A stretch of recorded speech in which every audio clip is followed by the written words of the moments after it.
நம்ம இதுக்கு முன்னாடி பார்த்துட்டு இருக்கும்போது கிட்டத்தட்ட இதுக்கிட்ட தான் இருந்திருக்கும். அந்த வேலி மாதிரி போட்டுறது இங்கே தான் இருந்திருக்கும்.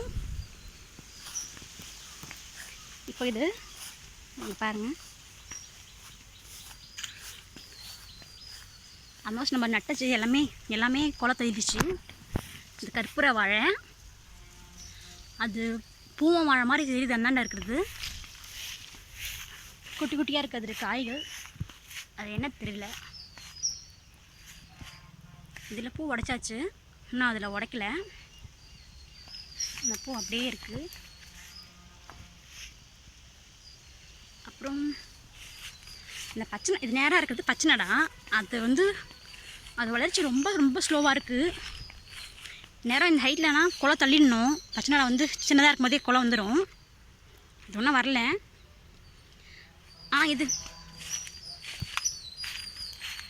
இதுவும் அந்த சீப்பு சின்னதாக வந்திருக்கு. நியூட்ரிஷன் சத்து பத்தலை இதுக்கு.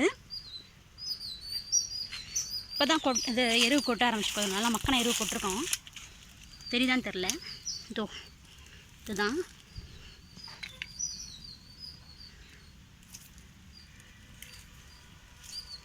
எல்லா மரத்துக்கும் கொஞ்சம் கொட்டிட்டு அப்படியே மண்ணை அணைச்சிட்டு வரோம்.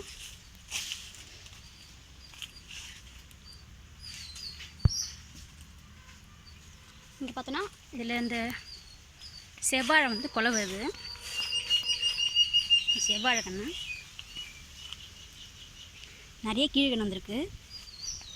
இதில் ஒரு 10 கிட்ட இருக்குது கீழ்கன்று. பாருங்கள், அது கொலை இப்போ தான் லைட்டாக இட்டி பார்க்குறாங்க. ஒன்றும் வெளியே தள்ள பூ இருக்குது பாருங்கள்.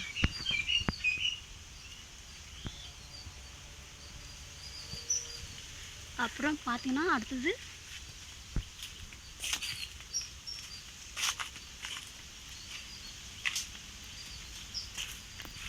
இங்கே ஒரு காய் வாழை.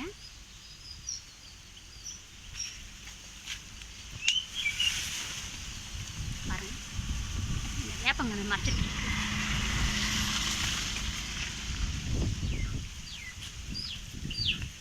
இப்போதைக்கு அவ்வளோதான் இருக்குது. வேறு இது இந்த மரம் சுத்தமாக ரொம்ப டல்லாக இருக்குது. வளர்ச்சி பார்த்தேன்னா இது மாதிரி தென்னை மட்டை வேலை ரொம்ப டேமேஜ் ஆகிடுச்சு.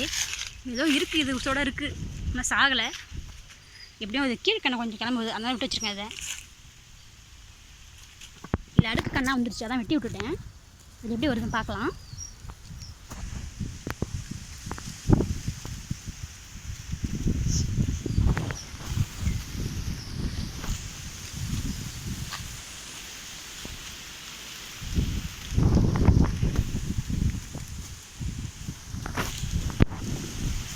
நல்லா காற்று அடிக்குது.